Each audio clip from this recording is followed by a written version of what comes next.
Kim Jong Un, the billion-dollar dictator nobody can fire. He doesn't sell a product.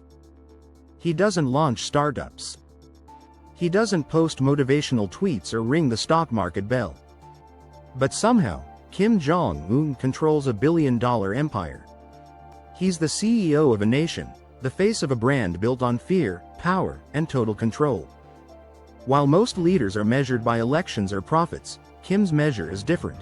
He builds loyalty through fear, funds his operations through secrecy, and maintains absolute power not through innovation, but domination. This is the story of how Kim Jong Un, the supreme leader of North Korea, runs a country like a private business. A business that survives international sanctions. A business that exports fear. A business with no board, no shareholders, and no accountability. This is not a political story. This is a business case. And Kim Jong Un is the most untouchable CEO in the world. North Korea is not a country in the traditional sense. It's a tightly controlled vertical monopoly with one product: loyalty. Its business model? Isolation. It's the world's most secretive economy, and its structure mirrors that of a cartel. While the global economy thrives on transparency and competition, North Korea survives on opacity and control. But to understand Kim's rule as a business, we need to rewind. In 1948, Kim Il-sung, Kim Jong Un's grandfather, founded North Korea with the help of the Soviet Union. But he wasn't just a revolutionary, he was a brand builder. He created a cult of personality that turned leadership into bloodline. In business terms, he was the founder-CEO of North Korea Inc. And he made sure it stayed in the family. His son, Kim Jong-il, took over in the 90s. By then, the country had collapsed economically after the fall of the Soviet Union. But Kim Jong-il didn't restructure the economy, he structured power. He focused on military loyalty, personal luxury, and survival. He turned North Korea into a black market powerhouse, mastering the art of illicit trade, from weapons to counterfeit currency to state-sponsored drug production. He was the kingpin CEO, ruling with paranoia and secrecy. And then came Kim Jong Un. Western media laughed at him. A chubby, young man with a strange haircut and a love for basketball. But what no one realized was that this man wasn't just inheriting a country, he was inheriting a business. And he was about to modernize it. Kim Jong Un took power in 2011, after the death of his father. He was just 27 years old. Most thought he wouldn't last. But instead, he did what any ruthless startup founder would do: consolidate. In his first years, he purged the elite, including his own uncle, publicly executed. That wasn't just brutality. It was a boardroom coup. A hostile takeover of the regime's inner circle. He sent a message to every general, minister, and family member: there's only one boss now. Under his leadership, North Korea's economy didn't open up. But it evolved. Kim expanded the underground business empire. While the world focused on his missile tests, he focused on revenue streams. Let's break them down. First, forced labor exports. Kim Jong Un exports tens of thousands of North Korean workers to Russia, China, and the Middle East, mostly in construction, mining, and logging. Their salaries? Sent straight back to Pyongyang. Some estimates say this alone brings in over $500 million per year. Second, arms sales. Despite sanctions, North Korea continues to supply weapons to rogue states, militias, and even terrorist groups. These deals are brokered in secret, using shell companies, fake passports, and diplomatic cover. Third, counterfeiting. North Korea has been accused of printing near-perfect fake US dollars, called supernotes. They've also produced counterfeit cigarettes and pharmaceuticals.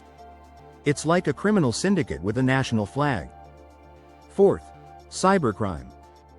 This is where Kim truly innovated. North Korea trained elite hacker units like Lazarus Group to carry out global heists. Remember the WannaCry ransomware attack in 2017? That was them. The 2016 Bangladesh bank hack? $81 million stolen, North Korea. They even tried to rob cryptocurrency exchanges, stealing hundreds of millions in digital assets. Cybercrime became a pillar of North Korea Inc. It required no borders, no ships, no embassies, just a laptop and a secure line. So how does all this money move? Enter Office 39. Office 39 is Kim's private economic arm. It's like a shadow treasury. It manages slush funds, oversees illicit operations, and finances the regime's luxuries and bribes. Think of it as the CFO division of Kim Jong Un's empire. It's opaque, untraceable, and central to how he funds the state. While his people face food shortages and energy blackouts, Kim enjoys luxury cars, private islands, imported alcohol, and massive palaces. It's not just corruption, it's lifestyle branding. He presents himself to his elite circle as untouchable, all-powerful, and above the people. And that image is carefully curated. His public image is as much part of his business model as his missiles. Every photo op, every parade, every speech is crafted like a product launch. He rides horses on snowy mountains. He visits factories in spotless white suits. He watches military launches with a smirk. These aren't just moments, they're marketing. And the audience? Both internal and global. At home, he plays the role of protector. To the world, he plays the role of the unpredictable villain. And unpredictability has value. It buys him leverage. International sanctions? To Kim, they're just price pressure. He adjusts, diversifies, and finds new markets. Sanctions isolate him further, but that's part of his brand. Isolation makes control easier. While other countries build soft power through culture, innovation, or diplomacy, Kim builds it through mystery and menace. His nuclear program isn't just defense, it's a bargaining chip. He knows that each missile launch triggers global media coverage. It gives him relevance, attention, negotiation power. And when attention turns to his people starving, he plays the victim. He blames the West, the sanctions, the imperialists. He turns humanitarian crises into propaganda opportunities.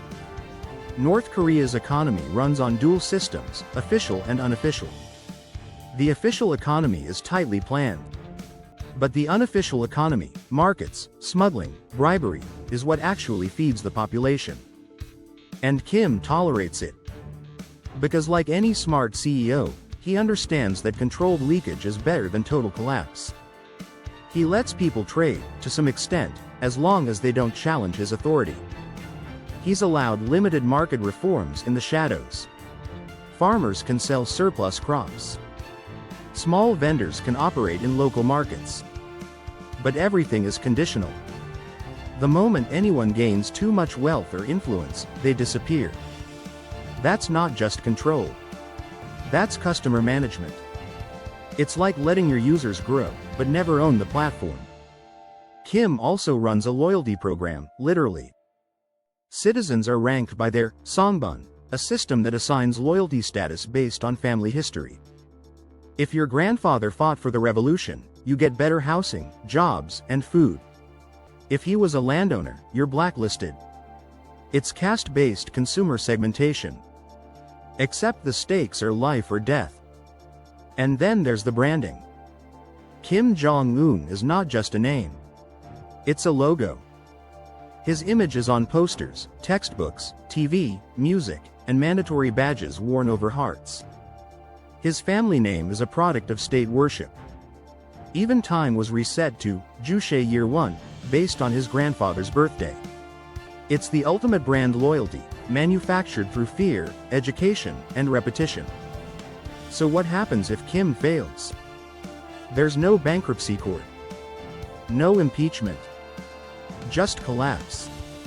That's why he invests in deterrence. Not just militarily, but psychologically. He creates enemies, real or exaggerated, to justify internal suffering. He controls the narrative. Total monopoly of information. No internet, no foreign news, no dissent.